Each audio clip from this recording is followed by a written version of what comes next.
Hey everyone, Luke here at the Fly for Life Expo 2026. I'm going to shut off my UI here, maybe, just so there's not quite so much clutter on my screen. And thank you for joining us here for podcast number 24. I can't believe we've done 24 of these. We've been a little lax here, mainly my fault. The last couple months here just been too busy. Hope we get back to our every other week schedule and do some more live shows from our home base at St. Aubrey. But today we're at the Fly for Life Expo 2026, just ahead of the big air show weekend that's coming up tomorrow, Saturday and Sunday. We have 12 teams participating all together. And so it's going to be a full action-packed schedule starting, and I'll be going over the schedule here a little bit later in the show to let everybody know what's going on. But right now I'm going to introduce my co-hosts here and give them a chance to say hello, starting off with Mr. A.W. This is my chance to say hello. It's nice to be back. I'm not sure when we had the last one. Must have been last month sometime. But yeah, it was in March, towards the end of March. There, we were at St. Aubrey for that one. Yeah. Yeah. So we've done this. I think we set this place up at the beginning of the month. So it was before then. Yeah. And we were supposed to do one last week, and I had to cancel due to real life stuff. So anyway. It's good to have you on board, AW, as always, and you've got a very interesting Builder's Corner set up for us today, and we'll be getting to that very soon here. Yes, Kyle? I got only two words to mention. Super Dave. Super Dave, okay, yes. Yeah. I know what you're talking about. Okay. And we're coming over here to Mr. Kyle Stormfury, Category 5. Kyle. Hello. It's great to be here. Great to be doing this. And we're going to have a very fun and action-packed weekend ahead. Hope to see a lot of people out here. Yeah. Very good. Yes. I think we've had quite a few. These are Linden event sims, and we can set the maximum capacity per sim to 170. So I haven't checked to see what it's set at right now, but that is an adjustable thing there. So if we start getting a full sim, we might bump it up a little bit. But we've had 100 people plus here before for our past shows, so I'm looking forward to a big event. Metmez, how you doing, sir? Okay, yes, thank you very much. I'm doing well. It's great to be here. I'm looking forward to an exciting podcast. Yeah. And I've brought a video with me. It addresses a cause that's close to my heart, but more on this later. Okay, yes, you have a very, very good video to show us here today. And Jack is here, and we're going to talk about his Fly for Life airship display that he has. We gave him a whole sim to work with this time, the whole region here above us. So. I should mention that PTF has an airship planned. Oh yeah, really? Yeah, it's being built right now. Oh my goodness, that's awesome. Mm-hmm. Jack's ears perked up on that. Well, I don't think his voice is working. He's trying to get his voice working. So anyway, I'm sure that group will be very interested. They eat up airships like candy. They love airships. So. If you're making an airship, you guys you're their new best friends. So, and I love airships too myself. So, Kyle, I'm going to come back over to you here. Now, you had a very interesting event here, and first time ever at Fly for Life in our 4-year history here. And yeah, I was I'm sorry I had to be out of town for family things, and couldn't be here, but I heard it was a great success, and you guys all had a good time up there. So I'm talking about the Fly for Life Expo boxing event that went on. So Kyle, go ahead and tell us a little bit about that. And I do have the video clip I can show yes. if you want me to. I can't take full credit for it. I couldn't have done it without some backing from the Cryptics, and it's Mike Mapp that really brought everything together. But we had an excellent turnout. I would call it a success. We raised, I think, a combined total from it was just fighter participation entries and donations. I think we raised right around 11,000 lindens. Okay, very good. Wow, that's very good. It is. Yeah. We crowned a champion, and I think we're going to win so well it might be worth trying next year. Sounds good. Yeah, it was good. Like I said, I missed it, but I did watch the video. So, okay, Jack thinks he's in now, so that's good. So we're just in local, Jack. If you're listening, we didn't go to group. So I'm going to go ahead and run this video.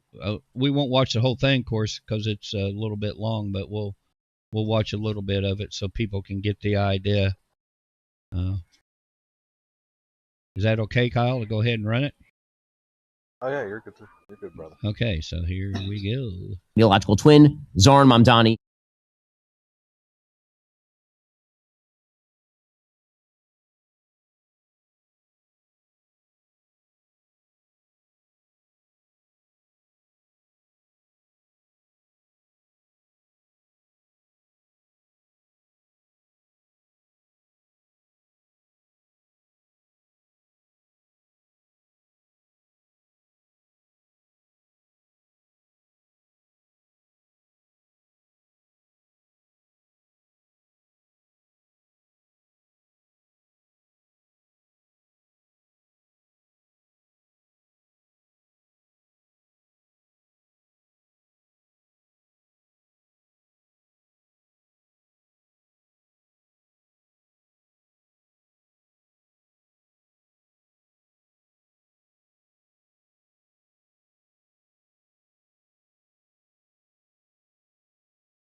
Scope.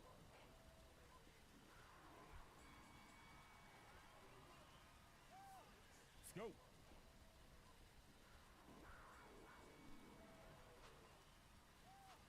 Scope. Very quickly, Sarah does go down. Went in with aggression. Very quickly, Sarah does go down.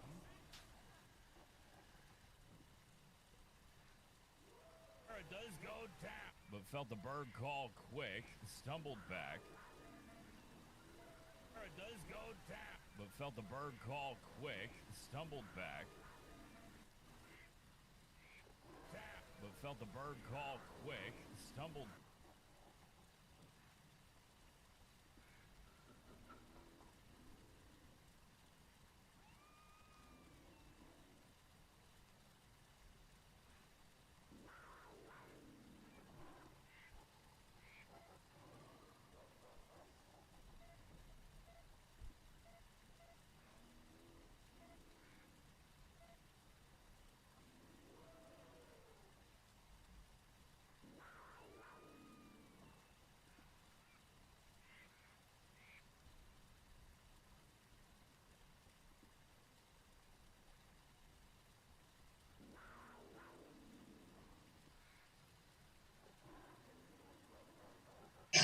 It's yeah.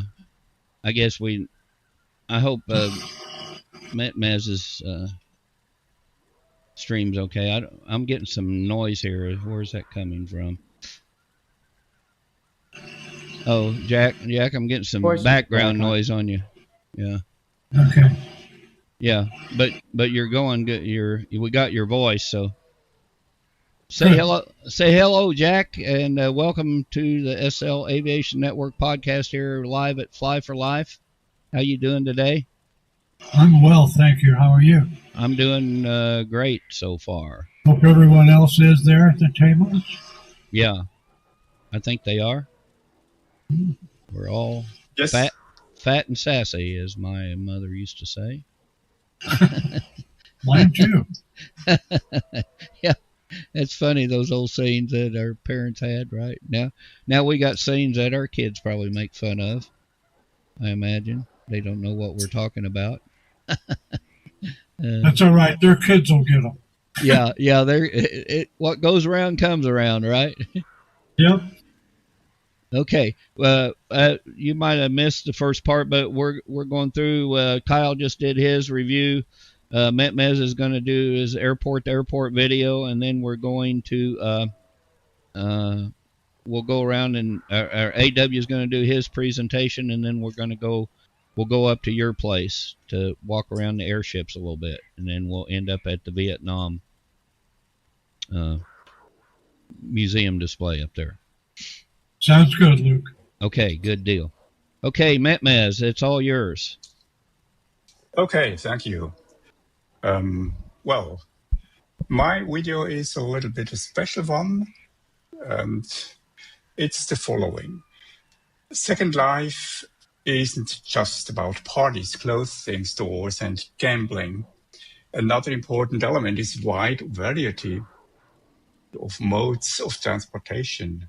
But who am I telling this to here at the Second Life Aviation Network podcast on the fly for live crowds?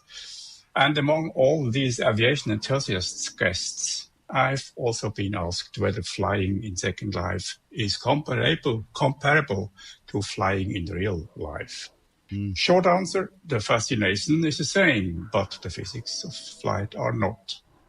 Second Life is a simulation, and that naturally applies to flying as well.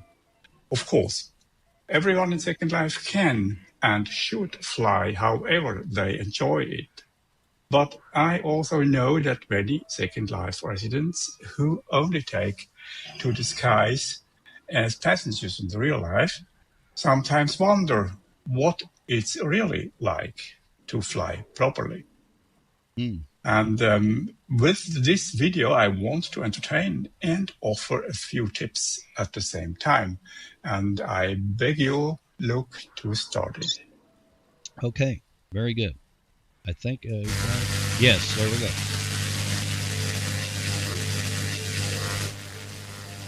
What a nice leisurely flight this morning.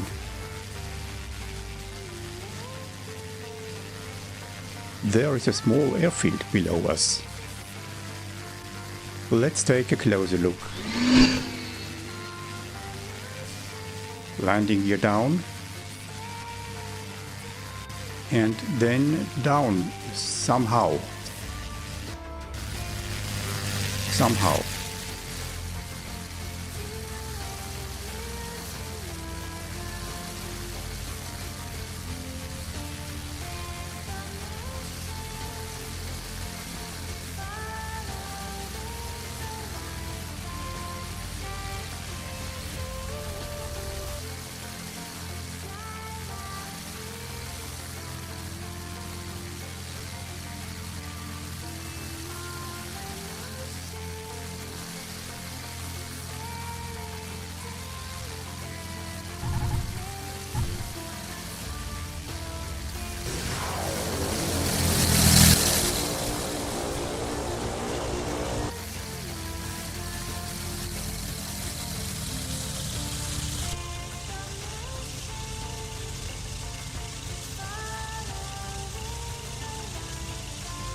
The small airfield is located in the northeast of Pelisaria, south of Satori on the Buffalo Springs Sim.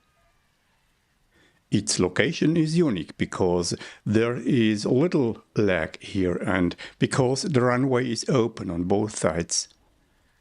An ideal place to improve our flying skills. Aspiring pilots learn and practice in real life by flying circuits. Such a flight includes all the techniques related to takeoffs and landings. The first part is the takeoff and climb to cruising altitude. The second is the preparation for landing and the landing itself. Of course, flying in Second Life is only a simulation of real flying. Above all, it lacks the element of air, which is what makes real flying possible in the real life. And yet, let's go fly circuits, just like pilots do in real life. In addition to airspeed and altitude, we will also operate landing flaps and landing gear. The Arrow 6 is small and agile and offers a real-life flying feel.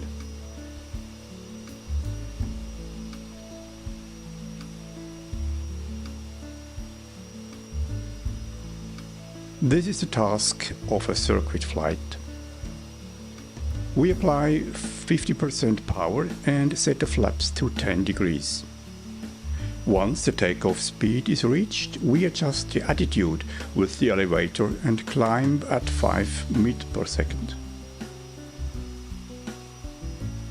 Positive rate of climbing, gear up. At an altitude of 100 meters, we transition to cruise flight. This is the level of we reduce engine power to 40% and level the aircraft. Vertical speed is 0. In the middle of the downwind, the second half of the turn begins. The landing gear is extended and engine power is reduced to 35%. Now we set the landing flaps to 10 degrees. This causes the aircraft to begin descending, see vertical speed, without us changing the aircraft's attitude. At the end of the downwind, we turn onto the base. There we still have an altitude of approximately 80 meters. Finally, we turn onto the final and correct the aircraft's attitude. Over the runway, We raise the nose of the aircraft slightly, that means flare, so that it can touch down on the main landing gear. We brake using the engine's reverse thrust. Let's go!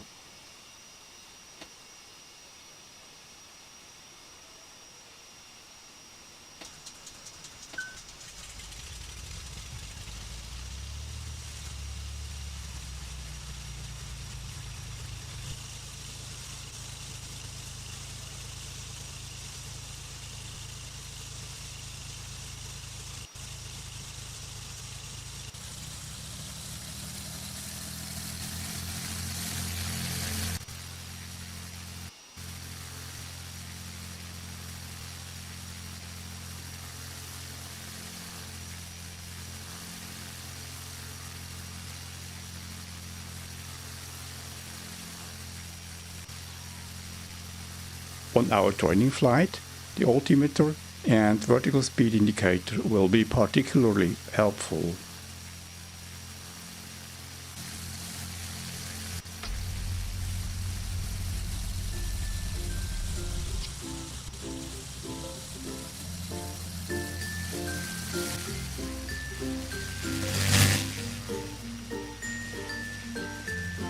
Start climbing, vertical speed 5 meters per second. Positive rate of climbing, gear up.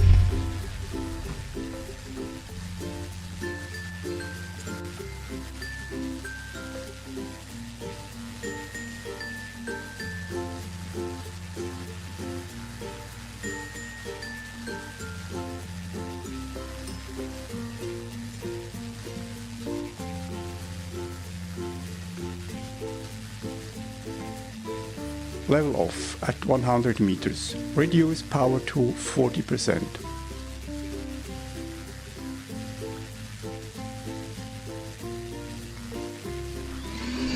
Start approach, descend, gear down, power 35%.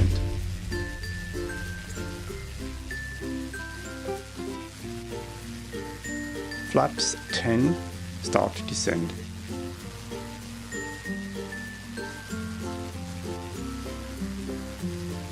At the center of the base, altitude approximately 80 meters.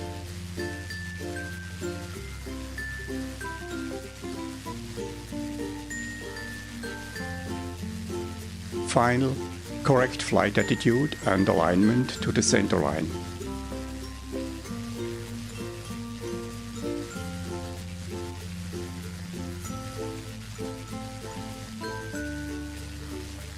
Flare, touchdown, and reverse.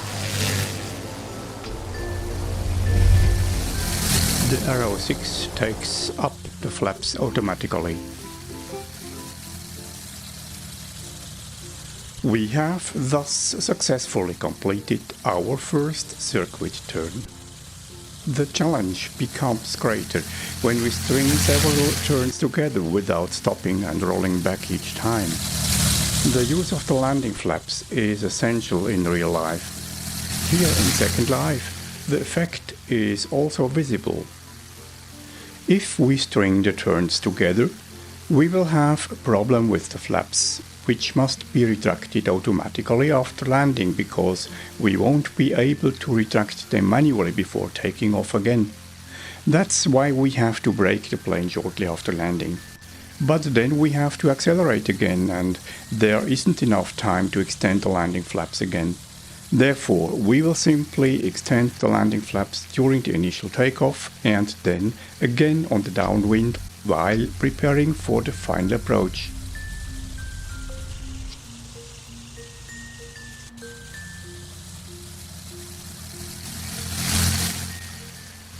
Start climbing, vertical speed 5 meters per second. Positive rate of climbing, gear up.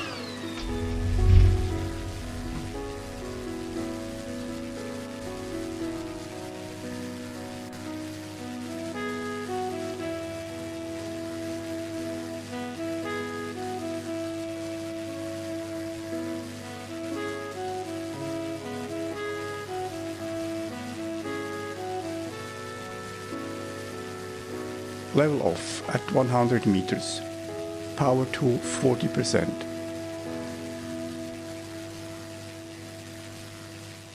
Gear down, power 35%. Flaps 10. In the final round we will use air traffic radio.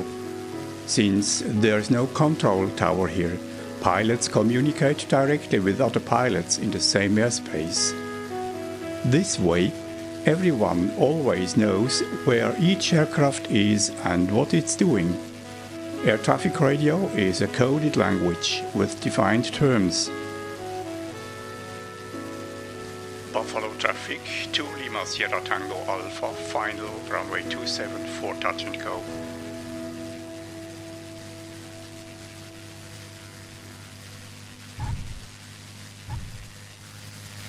And reverse.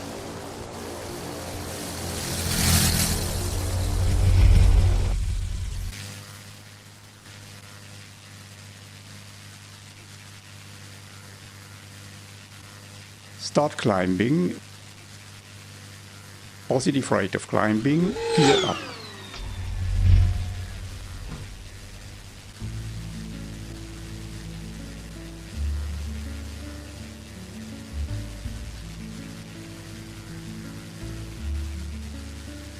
Lima Tango Alpha, downwind runway 27. Level off. Power to 40%.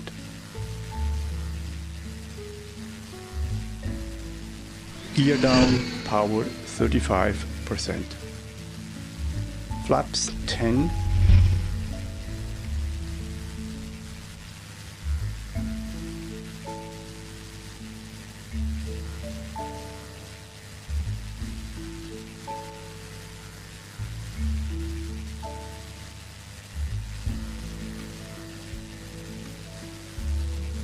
Lima Alpha, base runway 27.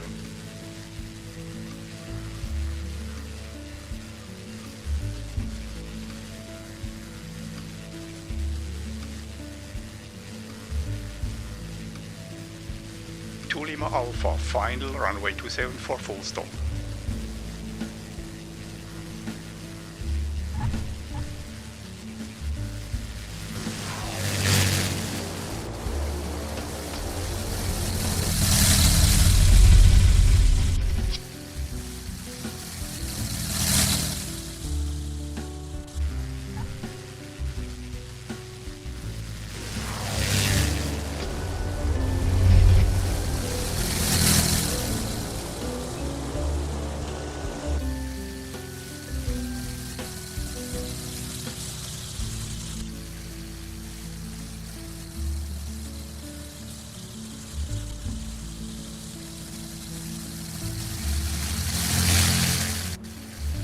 Lima Alpha, runway 27 vacated.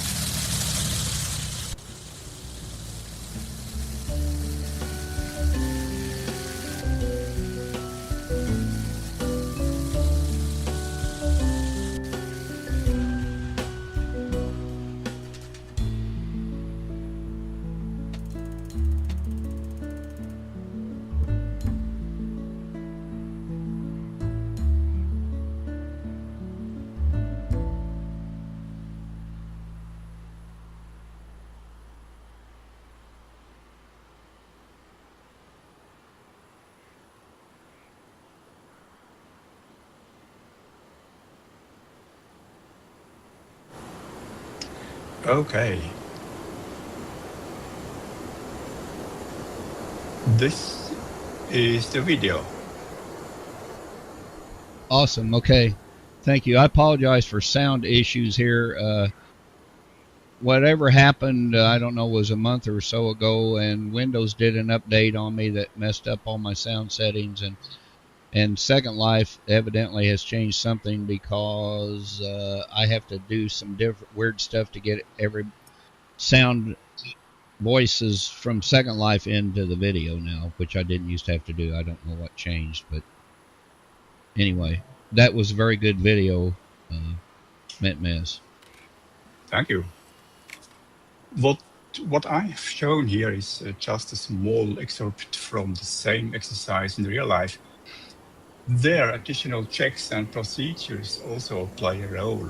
For example, fuel quantity, checking air pressure, and calibrating the altimeter, setting the lights, starting the avionics, checking the controls, proper adjustment of variable pitch propeller and manifold pressure, and so on and so on. I recommend this really, this exercise, the Buffalo Challenge, to everyone. The Aero 6 is certainly well suited for flying the turns, but of course, you can use any small aircraft for this. The manual specifies the values for speed and flap usage too. If anyone is interested, I'd be happy to accompany them on such a training flight. Well, as for my lessons in that, I give back to Luke. Okay, yeah, it's very, very good to have a real life pilot on staff here. I'd like to see more instructional videos like that, Mez. That was really good. That was very good. I enjoyed that immensely. So, and that's a great place to practice that.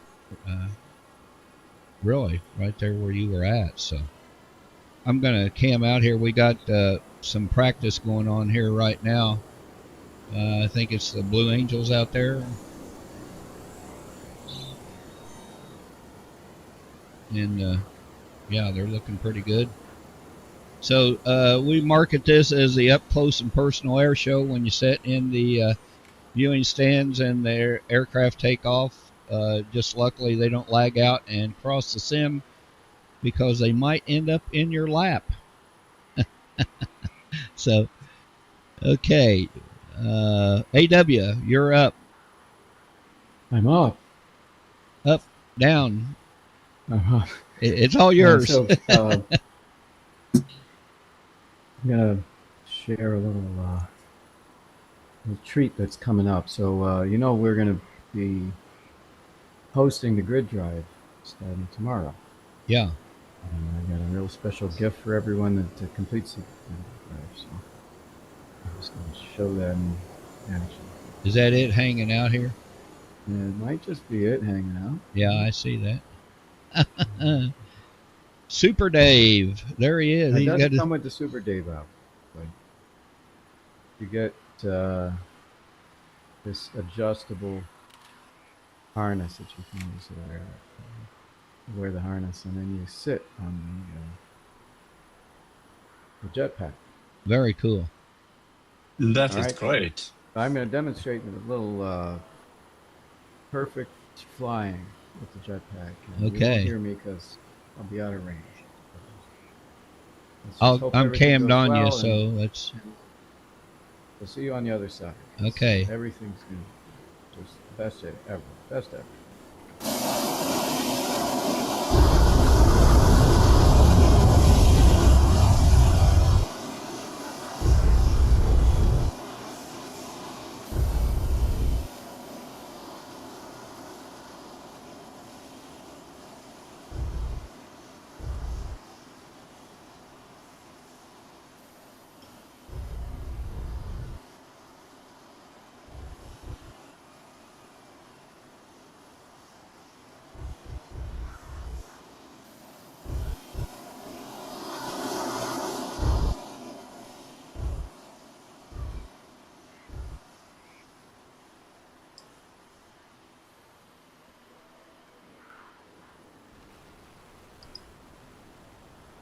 Oh no. Oh no. He blew up.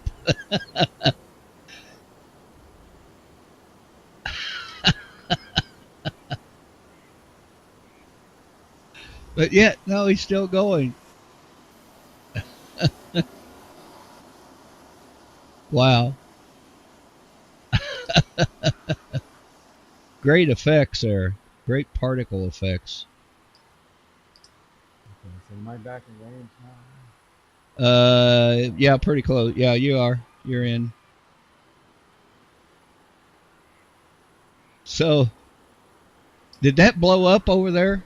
Yeah, it blows up if you hit something and if you crash and you're going too fast. And then it blows up. Ah, that was cool. So that's the completion reward for drivers tomorrow, right? For drivers, this coming couple weeks, starting tomorrow. Okay. That was awesome. Really. So the other thing we have is today's actually a release date for the big boat. And this is the most ambitious project we've ever completed. So I do have a video of it. If there are issues with the video, you should just play the one I sent because it only is 2 minutes long. So it doesn't matter that there's no sound on there. Okay. I think I've got it. I tested it earlier and it worked, but I don't know, like Kyle's, I don't know why that jumped. And the bad thing is with the YouTube videos, I don't have, once I put them up on my broadcast software, I don't have any control over them for some reason. I can make them full screen, but I can't. Yeah, just play the one I sent you. It doesn't have any sound, and I can talk over it. Okay, well, I may have, yeah, we're good. I'm playing it right now here. Yeah. Oh, there's the, Oh.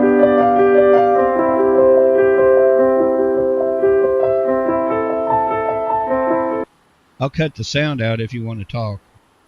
No, that sounds good. Okay, you want me to? I'll put it back.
Yeah, so it's just gone out now. So and you can get it right here at FFL too. That's cool. So give us a little history of that. That's what era? That's 1939. 1939. Yeah. I modeled it from an Elko. Okay. 1939 Elko, a 53-footer, and there are no models of that in existence until now. So this is definitely an exclusive, and so this is the kind of boat that FDR would have been on. Okay, so I'm thinking of a movie. Yeah, you're probably thinking of The Final Countdown. That's not it. All that Yes. different from that. Okay, It's not yeah. all that different from That's that. what that reminds me of. Yeah. So that It's yacht a that. twin diesel Elko. I don't know if you. I have one here on the sim. Yeah. If you over that, but it is available now, and I've got demos for it. So Okay. this thing it features the same kind of good sim crossing Yeah. vehicles are known for, but you can also sit up to 16 on it, and you can do different sits and choose seats and stuff like that. So it has my own proprietary low lag sit controller on there. Very good. Yeah, that's the comments I hear about all your vehicles, how well they cross sims, how good they are to use on the drives and, whatever. We So, tested this one on Grid Drive from about 3 weeks ago where it was, I don't know, 350 sims. uh-huh. It had no problem at all making Wow. it from Sansara down to Jugo Gulf. Mm. Yeah, Yeah. just sped Yeah. right through the whole thing. I'm cammed out here to your boat now. It took me a while to get it camped because I got my speed on my controller cut down, because if I have it up high for chasing vehicles and stuff, it's too jerky to do the close-ups for podcasts. So anyway, I'm out here, and it's a nice, amazing-looking craft there, AW. I love And it's it. fully walkable too. You can walk outside decks, inside, and the stuff in the aft. That's where the captain's bed is. So the adult version of it has a special ab-sitter system on that part, Okay. separate from the cruise sit controller. So it's is this PBR texturing? Yeah, it's all PBR. And Yeah, I there's, can tell. Legacy Wow. underneath too. Yeah. Let's see. I'm stuck in the wall. Okay. I'm back out on the deck. I tried to get in. Here we go. Go in through the captain wheel. Yeah, this is very cool. Yeah, if you want to test drive it, I've got a slip at Brusac where you can drive it. Okay. Very nice. Yeah. Wow. Yeah, lots of people have been real excited about this. There are a few other boats of this vintage. Mm-hmm. One really excellent maker, Ship and Sail, that makes boats of this vintage, but there's nothing like this till now. Yeah, this is very cool. I love the chairs, the deck chairs too. There, what detail you've went to here. And go down here in the washroom facilities. Got a If you shower. click on those faucets, they'll turn on. Oh, The okay. lights, and if you click on the curtains, they close and open. I can't click from here, I don't think. Yeah. It's not letting me click, so I'm cammed out. Yeah, you're probably a little far away. Yeah. But, yeah, it's cool. Very nice. All right. I have one more question for you. Where'd you get the Super Dave suit? I found it on Marketplace. It's called the Evil suit. Spelled Okay. like Evil Knievel. Oh, so it's Evil Knievel. So Super Dave. Super Dave was kind of a what do you call Like it? a fake. Satire or whatever of Evil Knievel, wasn't it? Yeah, he was, mean- because Evil Knievel would always be in these horrific crashes. Yeah. Yeah. In fact, that day you was talking, I had just been watching TV. I can't remember what it was. I think it was like the old Dick Van Dyke show or something, and they had his variety show he had, and they had Super Dave on there quite a bit, and they were having where Super Dave was riding a roller coaster.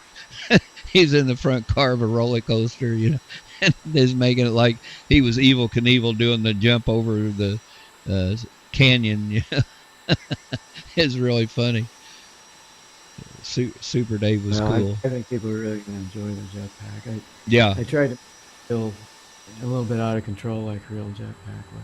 yeah, that's cool. You passed me one. I haven't had a chance to fly it yet, but I will do that. Okay, anything else from the Builder's Corner? I should mention that PTF has an airship on the way. Yes. Did you hear that, I know Jack? we got an airship segment coming up, so I don't know when, but there's going to be a PTF airship. A brand new custom airship. Wow. Did you hear that, Jack? I did. Okay. I told That's interesting. I told him earlier before you got back that if they build an airship, they'll be your new best friend. So, Right. yes, I can't wait to see it. I know it'll be top notch. At least 60 meters. It's a big one. Wow. Cool. Okay, so speaking of airship, and all you guys can come up with us, we're going to get up and do a little walking around here, and we're going to go over to the teleport and teleport up to the airship area. I do want to stop by the calendar over here on the way, so I will, if I can find my way out of here. Okay. Where are we at? Okay, here we are. Whew, I was disoriented. I'm coming right over here. We have and this is courtesy of Mr. Mike Mapp, who's not only a great voice and announcer in Second Life, he's also very skilled at some programming stuff and texturing and building. And I really haven't discovered yet everything that he can do, but it's pretty amazing. And, of course, this is works on Second Life Media player, so it's a media on a prim thing. And is it going to come up? Yeah, there we go. And so we have all of our events on here, and the only thing I found with this that I couldn't do was like where it says 3 more and 4 more down here at the bottom. I can't click on that. I have to go to the web page to do it, so I'll do that. But of course, with 12 teams here, we had to coordinate all the practice schedules, as you can see. And we have teams out here practicing the whole time we've been in the show here. And anyway, we've got, like I said, 2 full days of air show, full air shows going on. And I'm going to go to full page here, and hopefully I'm going to move this over and go to my desktop here. There we go. Now, I don't know how well that's showing up, but we're over here on the 25th, 24th right now. So today we have the bowling tournament that starts at 3 p.m. I think you can still get in that, maybe. I tried to click on the thing again. And it's 250 lindens to join the bowling tournament, and it all goes to Relay for Life of Second Life, of course. And we got some Blue Angels practice and Night Rangers here coming up at 5 p.m. So we have a new Night Ranger show. We did premiere that over at the American Cancer Society Sims, but 2 weeks ago. But we'll be doing that full show, followed by Billy Bob's Psychedelic Underground Band, and we don't have, but B Flat will follow the Underground Band. So we've got about 2.5 hours of entertainment tonight with Air Show and Billy Bob. So the Night Rangers is a high-speed aerobatic show with particles and some cool music. So you might want to mark that on your schedule. So tomorrow, kicking off, we start early at 10 a.m. with the roulettes. That's the team that Jenny Kaz started before she passed away, and they're Australian-based. They're modeled after the Australian aerobatic team. And then Los Texanos is a branch of the Blue Angels. They have a really awesome show. I've been watching them practice. You're going to really want to see that show. It's very cool. They're riding horses in it, and they got a Western set, and, there's all kinds of cool stuff going on with that one. They've outdone themselves on that one.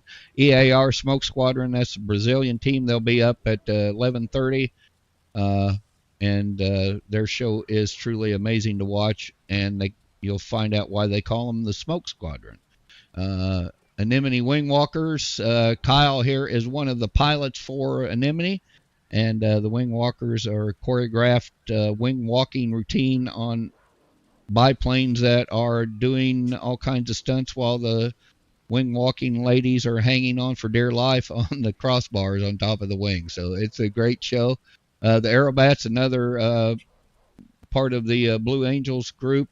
flying World War II planes, and then the Hawks aerobatic team with a nighttime show closing out tomorrow at 1:45. So that is that. Now I'm back over here in the corner, and starting off at 10 a.m. I believe this might be their premiere. I know it's the first time at Fly for Life is the Stingers and Aardvarks will be performing. 10:45, the Blue Angels combat be a combat demonstration. That's not the same as the Blue Angels aerobatic. Blue Angels combat have combat sims and regular aerial combat events going on every week at those sims. And if you want to find out more about that, come over here. They have a hangar here, and you can talk to them if you're interested in doing some dog fighting. The Whitehawks, that is the Coast Guard team, and I believe this is their first year flying with us. Team Phoenix will take to the skies at 12:15 Sunday. 1 p.m., the French Air Patrol of Second Life, PAF, the most senior team here. They've been around longer than any of the other of us. And closing out our show, last but certainly not least, is the Second Life Blue Angels. So I think I'm back to Second Life, aren't I? Let me see here. Yes, okay. So that is our air show schedule. Now we're going to go up to the airship display. And we walk over here to the teleporter, and this teleports us to all the venues here that we have.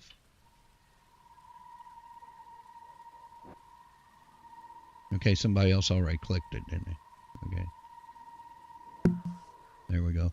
A menu will pop up, and we are going to airships. Okay. Uh-oh. There we go. All right. I'll wait on the others out. We got Kyle up here, and here comes Metmez. And so we have everything's jungle, because the Relay for Life theme this year is Wild for a Cure, and some people took that the other way, like the Wild West, which is cool. And we decided to go with the jungle theme. So Jack we gave him a whole sim this time, and he said, "What am I going to do with this?" But as you can see, he didn't have a hard time figuring out what to do with it. So take it away, Jack. Tell us what you want to about your sim here. Well, when I thought about the wild theme, I thought, boy, there's some pretty wild airships in Second Life. And so I cleaned out the super secret hidden hangar of all its really wild airships and brought them up here, and there they are. And wow. You're welcome to walk around and look at all of them. And there's quite a bit of information about each one in the viewers and on little floor cards that you can look at. But there's a pretty good sized flock of them up here. Yeah. Yeah, it's very cool. Now, you have some giveaways here, don't you? Isn't there some freebies up here? Yep. We've got 4 free ones this year. You can get the great balloon that Jimster made for Second Life, and it's got the Second Life Fly for Life logo on it. And you can get one of those. You can get the albatross here that Allie made, and it's got the Fly for Life logo on it. And let's see, there's 4 of them. Oh, there's the Montgolfier balloon. Oh yeah. There. Okay. And there's one more if you look around. Cool. Now, everybody should have an airship. I mean, yeah, seriously. I mean, they're fun to fly. Yeah. They're easy. You can cruise along and look at all the scenery and chat. Exactly. And whatever, It's cool. And if you need to stop and just hover for a minute, Yep. It's easy to do. chat with your friends while you're flying in a group. You don't Yeah. have a lot of stuff going on. It's pretty easy to do Yeah. that. I think it's really a good way to get newcomers in Second Life started in flying is get on an airship. Yeah. You know, there's a ton of ways to do it. There are, gosh, I can't think of all the ways. There's you got wearables that you can fly around in, which is like flying your avatar, but you're disguised as an airship, and Yes. those are fun too. You know? Yes. For sure. The cool thing about those is you can teleport with the airship. Yeah. That's You know? right. I've got that little flying saucer from Yes. is it the Yes. Force? That's really cool. So, like if I'm doing the drivers of SL Drive and I lose my car and I can't find a res zone, I always just put that on and fly to the next res zone or something, you know, which is kind of cool. There's a really fun wearable over here from Pixelbox, and it's a steam-powered flying whale that you can ride. Where's that at? Where's that at? Is it here, you say? Yeah, it's up here. It's okay, here, let's go over to it. Be over here somewhere.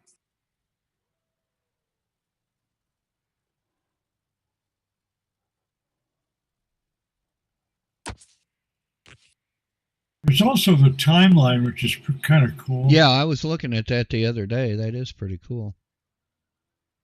There's the whale right here.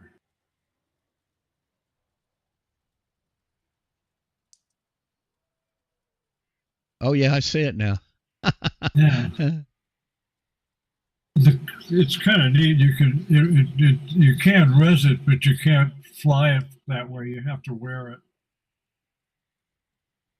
Okay, yeah. That's pretty cool.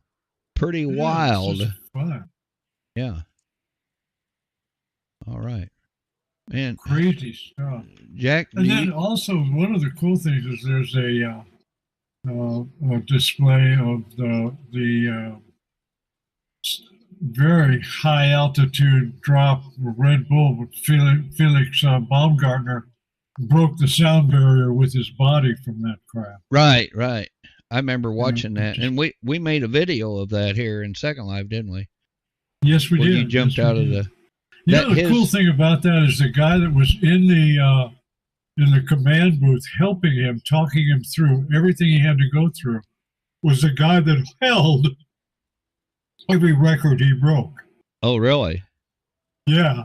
Wow. Yeah, and I mean that's kind of a cool thing. You know, makes you puts a little pride in you to see that somebody is willing to help somebody break his record.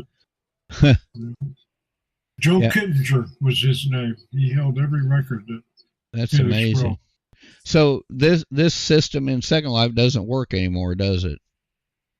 Well, sort of. It doesn't work the way it once did. It was a very cool thing. You could write it up and actually stand like he stood on the threshold and make the leap and jump into space. And you could still do that, but it just isn't as... There's something's changed in Second Life that doesn't give you the whole program. Yeah. There's a couple of vehicles in Second Life. I think the Retribution airship that you and I both like doesn't work quite the way it used to either. No, it doesn't. And I did fly it recently, and it was at one point it almost became unflyable, and I went up to a newer version of Firestorm, and it seemed to have kind of fixed that. So I don't know for sure. I haven't really tested it, but yeah, and he's not in Second Life anymore, Mick McKeenan, I don't think, or he's not building anyway. Not. So no way to get it fixed, but that's one of my favorite ships to fly. One of the things you might try this. I don't know. I just quit trying to fly using Firestorm. Oh, really? Yeah, it's just a pain in the tuchus. It's really a big memory pig. And I went to another viewer called Catsnip. Yeah. That Jimster turned me on to, and all my troubles with flying went away. Really? Okay. I mean, Yeah. I've got Just that like- viewer. Somebody told me this before, and I really haven't tested it, but It's an excellent viewer. yeah. It really is. Now you can't. It isn't. If you're a builder, you're kind of stuck with Firestorm, really. Yeah. Because the other ones don't handle mesh as well. And I'm not speaking from experience because I can only build really simple stuff at this point. Yeah. But taking some classes, so we'll see what happens. Well, good. Never too old to learn, are we? Yeah, always. You know, if you quit learning, it's time to dig the big deep hole. You know. Yeah. Because You're right. you're not really living if you're not learning. Yeah.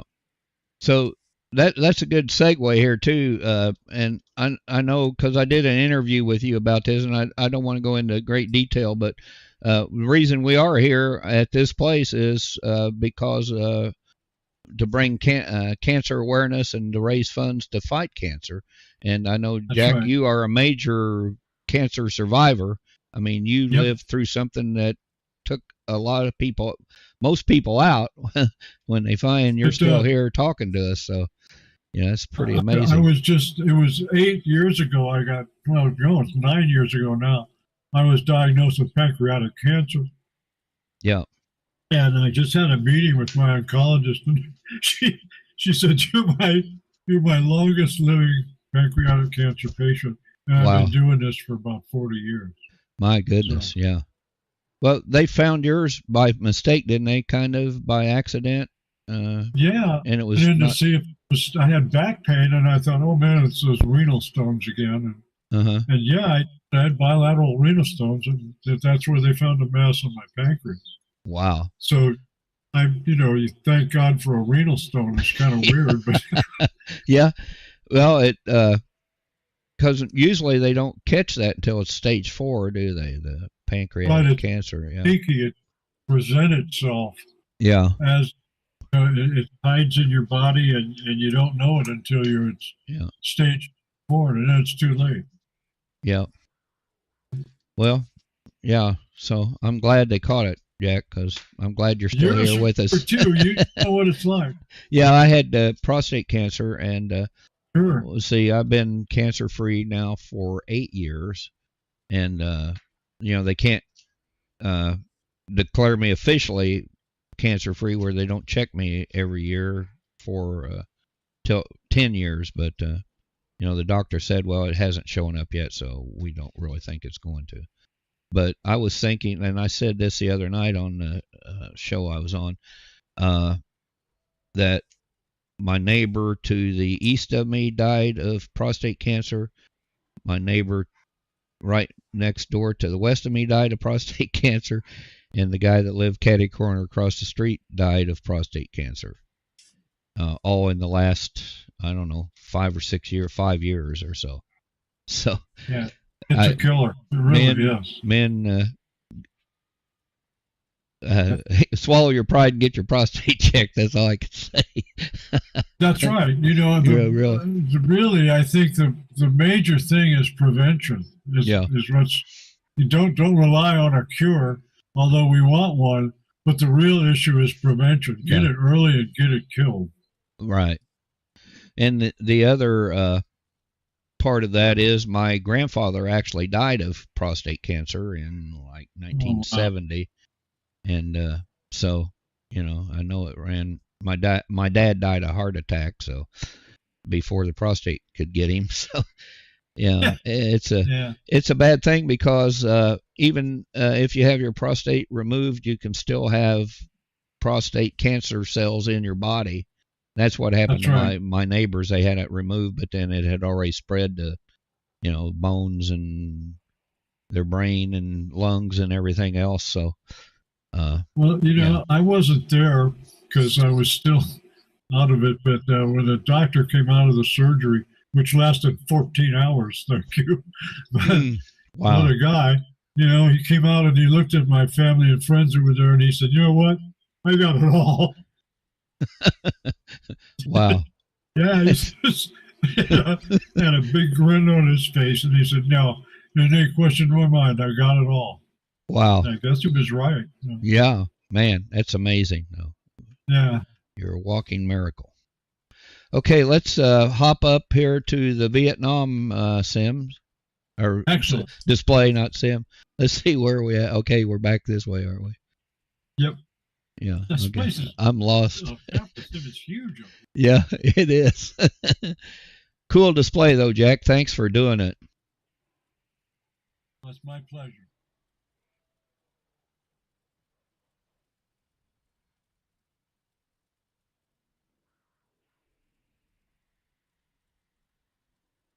Okay, so we have, like I said, the teleport here that will take you anywhere. And this is going to be open for till the 30th, so we got 6 more days. So if you haven't been over here to check anything out, please come over and check out, because we've got the go-karts that was courtesy of the drivers of SL. Christy set that up for us, and some of her cohorts helped us with that. And we got the bowling, and I'm going to end up at the bowling alley here, but I'm going to Vietnam right now.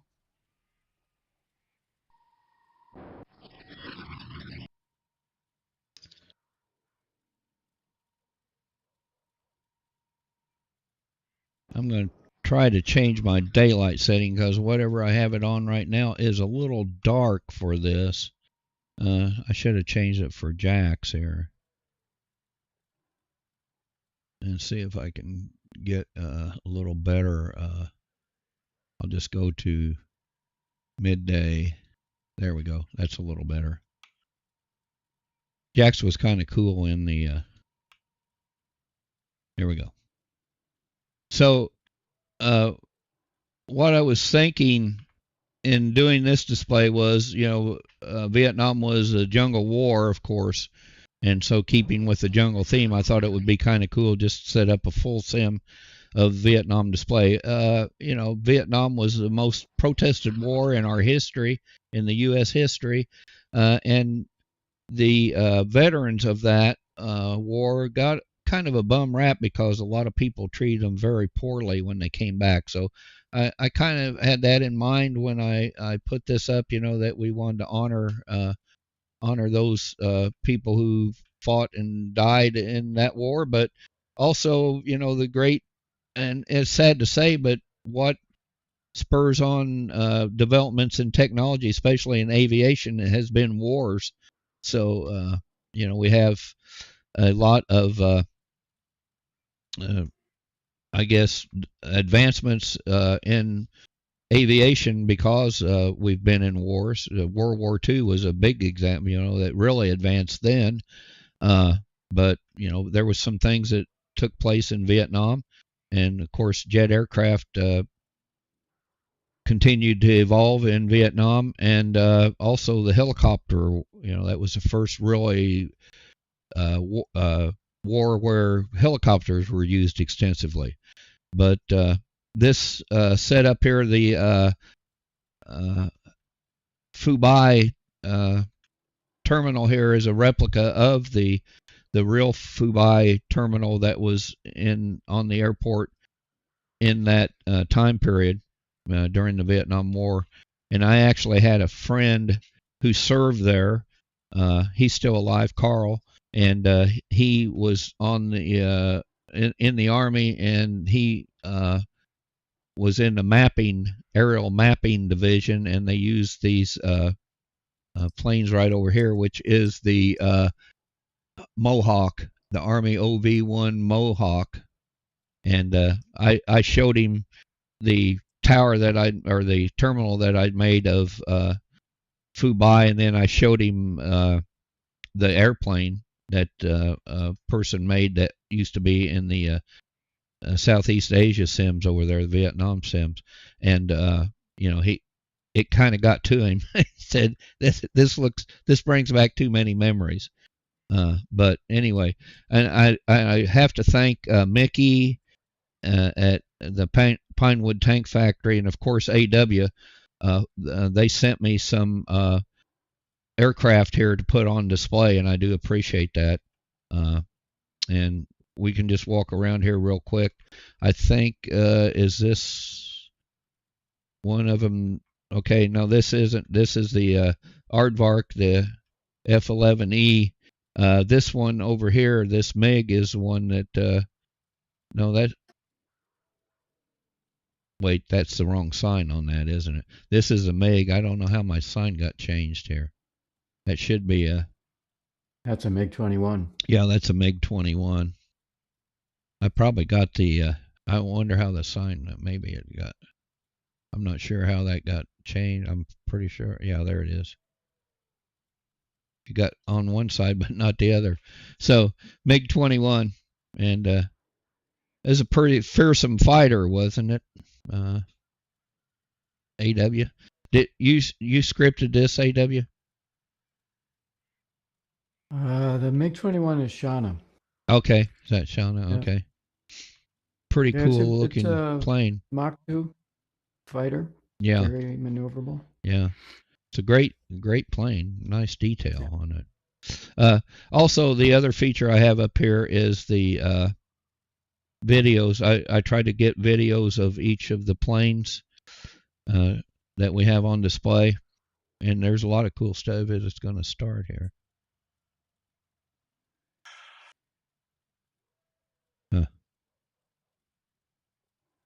There it goes. So you have to click on the videos. Last year, these popped up in here perfectly on my screen, but now I'm having a little trouble with them. But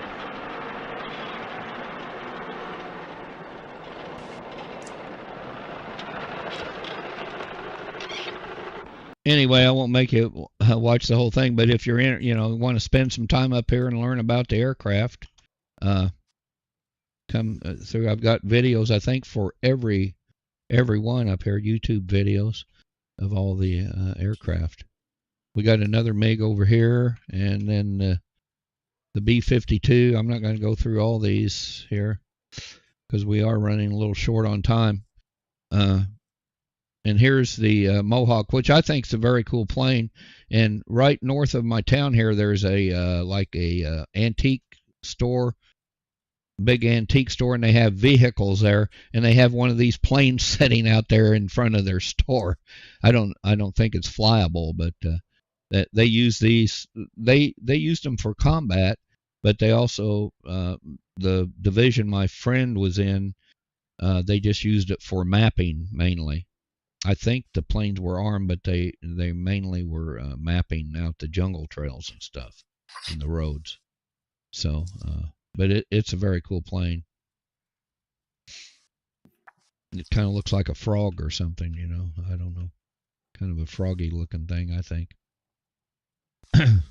and another thing I learned about studying about Vietnam and, doing some research for this museum was these trucks over here, and the gun trucks. And so the same thing happened in Afghanistan, I think, and Iraq, that the guys that drove the trucks had to arm them themselves because the army wouldn't put armament on them and reinforce them and everything. So the guys had to scrounge. So there's a really good video about that.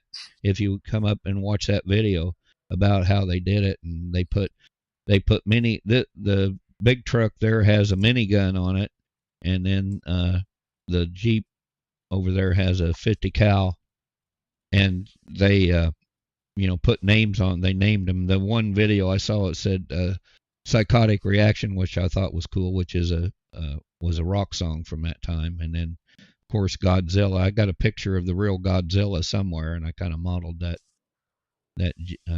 Jeep after that. So, but it's pretty cool because they were tired of getting blowed up and shot and killed by just having unarmed vehicles, so they started arming them themselves.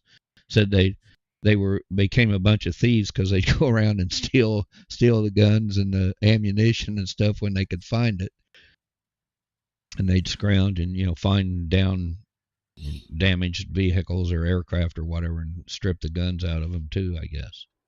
So And another very interesting little plane, and this comes from Mickey, is the little, I'm going to come over here, the little Cessna jet, the Dragonfly. That's very cool. And there's a really interesting story on that if you look that up about that. It was a trainer, but a lot of guys could fly it, and they didn't have to. They could come over and get in combat pretty quick because they already knew how to fly this plane. And so they started arming them, and they actually did quite well. It was kind of a surprise, I guess. But this is a very good model of it. And then that was one that Mickey gave me. And then also the Huey over here, of course, that was, everybody identified when you talk about Vietnam and you see videos of Vietnam, you see the Hueys, gunships flying over and strafing, or Huey transports dropping soldiers off, and Creedence Clearwater Revival playing for the soundtrack. So, that's kind of how most people relate or understand Vietnam now. Anything else you guys want to say? I'm doing all the talking. I feel like I'm Great in job, class. Lou. This is really cool. Yeah. I spent a day up here just walking around. It's very cool. Yeah, it's fun. So we, before the other museums we did, we had the airship display, and then the early flight, and then World War I, World War II, and modern jet warfare, and then Bush planes, and kind of just the track through the history of aviation. So I thought I'd do something a little different this year with just focusing on one aspect of aviation, which was the Vietnam War. And okay, man, it's good. I'm a little over. I did want to go up and end up at the bowling alley, so I'm going to run back over to the teleport here. And unless you guys, anything else anybody wants to say before we take off. It's very interesting. Thank you very much. Thank you. A great display.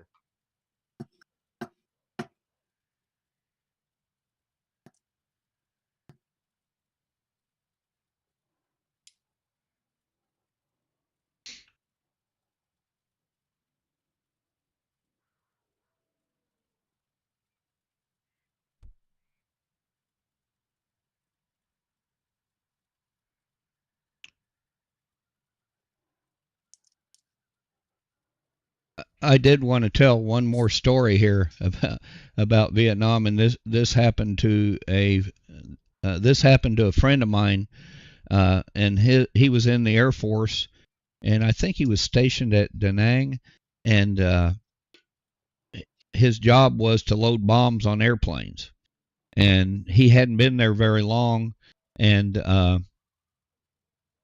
they came under a mortar attack. He'd just been there like a week or something, and they were out on the flight line loading bombs on planes, and they came under a mortar attack. Well, he was the furthest one out. Everybody ran to the bomb shelter, and he was stuck out there, and their bombs was going off between him and the bomb shelter. So he saw a trailer, so he dove under the trailer, and the sergeant or somebody stuck their head out of the bomb shelter and was yelling at him, and of course he couldn't hear what they were saying, but they pointed up, and he looked up and he dove under a trailer of bombs that was loaded with bombs. So he quickly scrambled out there and risked his life to make it to the bomb shelter. Of course he was telling me the story, so he lived. Okay, going to the bowling alley here. Bowling and boxing on the list there.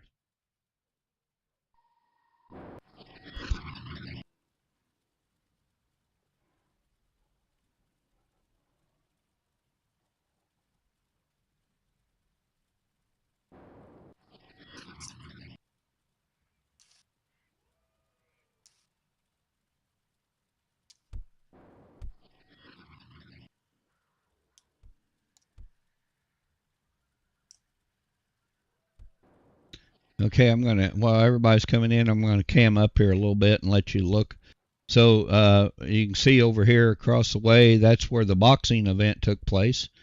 And now we're standing at the bowling alley here. And Mike Mapp made all this, put all this together, which is, it's very cool. And yeah, he said he wanted to do jungle bowling. And I thought, yeah, that's great. That's a cool theme. So as you can see, he's outdone himself again. And it's a lot of fun. This is very easy to use, this system.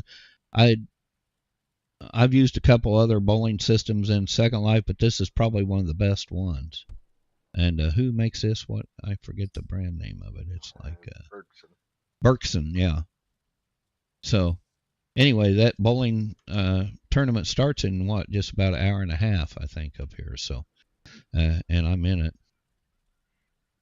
So feel free to bowl. You just click on the score thing there, the sign above the balls, and it'll attach a ball to you, and you can click again to start the game and start bowling. So anyway, and it'll be up here even after the tournament, so you don't have to be in the tournament to come up here and bowl. Okay, any closing comments from anybody?